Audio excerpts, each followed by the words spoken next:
Hello ಸ್ನೇಹಿತರೆ, ನಮಸ್ಕಾರ. ಇವತ್ತೊಂದು ಇಂಟ್ರೆಸ್ಟಿಂಗ್ ಕತೆ ಹೇಳ್ತೀನಿ. ಒಂದು ಸರಿ ಏನಾಗುತ್ತೆ, ಈ ಹುಡುಗರ ಗ್ಯಾಂಗ್ ಒಂದಿರುತ್ತೆ.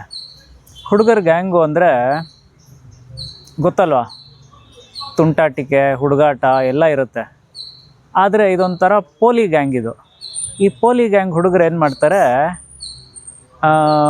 ಒಂದು ಸರಿ ಟ್ರಿಪ್ಗೆ ಹೋಗೋಣ ಅಂಥೇಳಿ ಒಂದು ಟ್ರೈನಲ್ಲಿ ಹತ್ತೋಣ ಅಂಥೇಳಿ ಟ್ರೈನ್ಗೆ ಹತ್ತಾರೆ. ಟ್ರೈನ್ಗೆ ಹತ್ತಿದಾಗ ಆ ಬೋಗಿಲಿ ನೋಡಿದ್ರೆ ಯಾರೂ ಇರಲ್ಲ, ಒಬ್ಬನೇ ಒಬ್ಬ ಮುದುಕ ಮಾತ್ರ ಇರ್ತಾನೆ. ಎಲ್ಲ ಗ್ರೂಪಲ್ಲೂ ಒಬ್ಬ ಅತಿ ಬುದ್ಧಿವಂತ ಇರ್ತಾನಲ್ಲ, ಬುದ್ಧಿವಂತ ತಲೆ ಹರಟೆ ಏನು ಮಾಡ್ತಾನೆ, ಒಂದು ಐಡಿಯಾ ಮಾಡ್ತಾನೆ. ಒಂದು ಕೆಲಸ ಮಾಡೋಣ, ಚೈನ್ ಎಳೆಯೋಣ. ಚೈನ್ ಎಳೆದ್ಬಿಟ್ಟಾಗ ಟ್ರೈನ್ ನಿಂತೋಗುತ್ತೆ, ಟ್ರೈ ಮಾಡೋಣ ನಿಲ್ಲುತ್ತಾ ಇಲ್ವಾ ಅಂತಾನೆ. ಅಕಸ್ಮಾತ್ ನಿಜವಾಗ್ಲೂ ನಿಂತೋದ್ರೆ ಫೈನ್ ಕಟ್ಟಬೇಕಾಗತ್ತೆ, 6,000 ಫೈನ್ ಕೇಳ್ತಾರೆ. ಅಂದರೆ ಆಯಿತು, 12 ಜನ ಇದ್ದೀವಲ್ವ, ಎಲ್ಲರೂ ಒಂದು 500 ರೂಪಾಯಿ ಹಾಕ್ಕೊಳ್ಳೋಣ ಅಂಥೇಳಿ ಎಲ್ಲರೂ ತೊಗೊಂಡು ಒಬ್ಬನಿಗೆ ಕೊಡ್ತಾರೆ 500 ರೂಪಾಯಿ. ಅವ್ರು ಎಲ್ಲರೂ ದುಡ್ಡು ಹಿಡ್ಕೊಂಡು, ಎಲ್ಲರದ್ದು ದುಡ್ಡು 6,000 ರೂಪಾಯಿ ಒಬ್ಬ ಹಿಡ್ಕೋತಾನೆ. ಅವನೇನು ಮಾಡ್ತಾನೆ, ಸರಿ ಇನ್ನು ಏನಕ್ಕೆ ಸುಮ್ಮನೆ ದುಡ್ಡು ಖರ್ಚು ಮಾಡೋದು, ಚೈನ್ ಯಾರು ಎಳೆದಿದ್ದು ಅಂದರೆ ಈ ಮುದುಕ ಒಬ್ಬನೇ ಇದ್ದಾನಲ್ವ ತಾತ, ಈ ತಾತನ ಮೇಲೆ ಹಾಕ್ಬಿಡೋಣ, ನಾವು ಬಚಾವಾಗಿ ಹೋಗ್ತೀವಿ, ದುಡ್ಡು ಕಟ್ಟೋ ಕೆಲಸ ಇರಲ್ವಲ್ಲ ಅಂತ ಯೋಚನೆ ಮಾಡ್ತಾನೆ.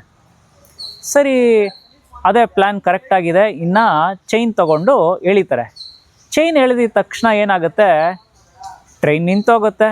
ಟ್ರೈನ್ ನಿಂತಾಗ ರೈಲ್ವೆ ಪೊಲೀಸವರು, ಆ ಟ್ರೈನ್ ಮಾಸ್ಟ್ರು ಎಲ್ಲರೂ ಬರ್ತಾರೆ. ರೈಲ್ವೆ ಅವರು ಬಂದಾಗ ಕೇಳ್ತಾರೆ, ಇದಕ್ಕೆ ಯಾರು ಎಳೆದಿದ್ದು ಚೈನನ್ನು, ಏನಕ್ಕೆ ಯಾರು ಎಳೆದಿದ್ದು ಚೈನು ಅಂತ ಕೇಳಿದಾಗ ಎಲ್ಲರೂ ಸೇರಿ ಏನು ಹೇಳ್ತಾರೆ, ಎಲ್ಲರೂ ಆ ಮುದುಕನ ಮೇಲೆ ಹಾಕ್ತಾರೆ, ತಾತಪ್ಪನ ಮೇಲೆ.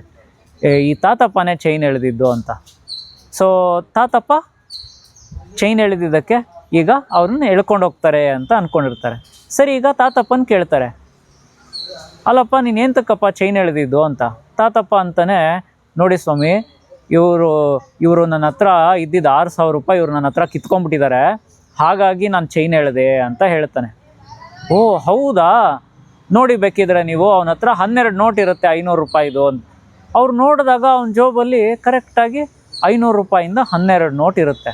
ಓ ಕರೆಕ್ಟ್ ಆಗಿದ್ರೆ ತಾತ ಹೇಳಿದ್ದು ಅಂತ ಆ ದುಡ್ಡನ್ನು ಇಸ್ಕೊಂಡು ತಾತನಿಗೆ ಕೊಡಿಸಿ ಆ ಹುಡುಗರನ್ನ ಟ್ರೈನಿಂದ ಇಳಿಸ್ತಾರೆ. ಆವಾಗ ಆ ಹುಡುಗರಲ್ಲೊಬ್ಬ ತಾತನಿಗೆ ಗಟ್ಟಿ ಧ್ವನಿಲಿ ಹೇಳ್ತಿರ್ತಾನೆ, ತಾತ ನಮ್ಮನ್ನೇ ಸಿಗಾಕ್ಸಿದ್ಯಲ್ಲ, ಇದೇ ತಾಳು ನಿನಗೆ ಅಂತ. ಅದಕ್ಕೆ ತಾತ ಹೇಳ್ತಾನೆ, ಮಕ್ಕಳ, ನನ್ನ ತಲೆಯಲ್ಲಿರೋ ಕೂದಲು ಎಷ್ಟು ಕೂದಲು ಬೆಳಗಾಗಿದೆಯಲ್ಲ, ಸುಮ್ಮನೆ ಬೆಳಗಾಗಿಲ್ಲ ಅಂತ. ಇದರಿಂದ ಏನರ್ಥ ಆಯ್ತು ಹೇಳಿ, ಎದುರಾಳಿಯ ಶಕ್ತಿ ಏನಿರುತ್ತೆ, ಆ ಶಕ್ತಿ ಜಾಸ್ತಿ ಇದ್ದಾಗ ನಾವು ಅದೇ ಆಯುಧದಲ್ಲಿ ನಾವು ಪ್ರಹಾರ ಮಾಡೋ ಅಗತ್ಯತೆ ಇರಲ್ಲ. ಎದುರಾಳಿಯ ಶಕ್ತಿ ಈ ವಿಷಯದಲ್ಲಿ ತೋಳ್ಬಲ. ಅವನು ತೋಳ್ಬಲ ಉಪಯೋಗಿಸಿದ್ದಕ್ಕೆ ಆ ಹುಡುಗರು ಈ ತಾತ ತಲೆಯ ಬುದ್ಧಿಯನ್ನು ಉಪಯೋಗಿಸಿದ್ರು. ಹಾಗಾಗಿ ಈ ಒಂದು ಪರಿಸ್ಥಿತಿಯಿಂದ ಬಚಾವಾಗಲಿಕ್ಕಾಯಿತು.